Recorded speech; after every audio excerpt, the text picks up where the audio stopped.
यो घाउ शरीरमा होइन, यो घाउ मुटुभित्र छ।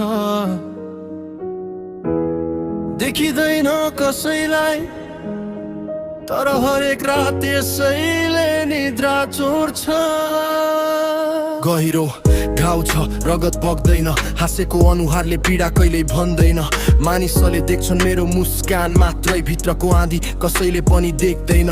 विश्वासको घर आफैले बनाएको थिए, सपनाको सहर तिम्रै नाममा सजाएको थिए। एक दिन समयले ढोका बेसरी ठोक्यो, फर्केर हेर्दा सबै कुरा उजड भएको पाए। आफ्नै मान्छे टाढा हुँदा पढाइले के साथ दिन्थ्यो र मुटुभित्र हजारौं शब्द थिए, तर आवाज बाहिर निस्किएन।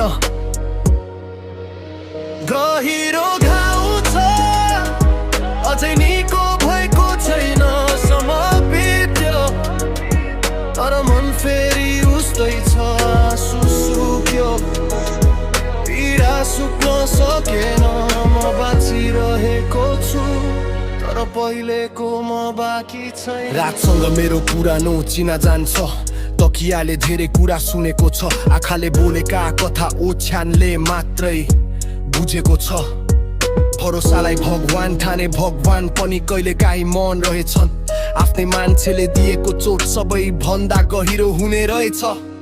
मानिसहरू भन्छन् समयले सबै निको पार्छ, सायद घाउ सुकाउँछ, तर सम्झनाको दाग कहिले मेटाउँदैन। हार मानेको छैन, थाकेको मात्र हुँ। रोकेको छैन यात्रा, केही बेर आफ्नै छायासँग बसेको हुँ। अब घाउलाई कमजोरी बनाउँदिन, त्यसैलाई मेरो शक्ति बनाउँछु। ढलेको ठाउँ सम्झिन्छु, तर फेरि त्यही कहिले रोकिन्न। जसले छोडे उसलाई शुभकामना, जसले साथ दिए उनीहरूलाई सम्मान, र जसले मलाई तोड्न खोजे उनीहरूकै कारण आज म झन् बलियो छु। अब आँसु शब्द बनेका छन्, पीडा लय बनेको छ, मुटुको चिच्याहट आज गीत बनेको छ। गहिरो घाउ छ, अझै निको भएको छैन। समापित्यो, तर मन फेरि उस्तै छ। आँसु सुक्यो, पीडा सुक्न सकेन। म बाँचिरहेको छु, तर पहिलेको म बाँकी छैन। मुटु फुटे पनि सपना फुट्न दिदिन, विश्वास टुटे पनि आफूमाथिको भरोसा टुट्न दिदिन। गहिरो घाउले एउटा कुरा सिकायो, आँसु लुकाउन होइन, आफूलाई उठाउन सिक। आज मेरो कथा पीडाको होइन, पुनर्जन्मको हो।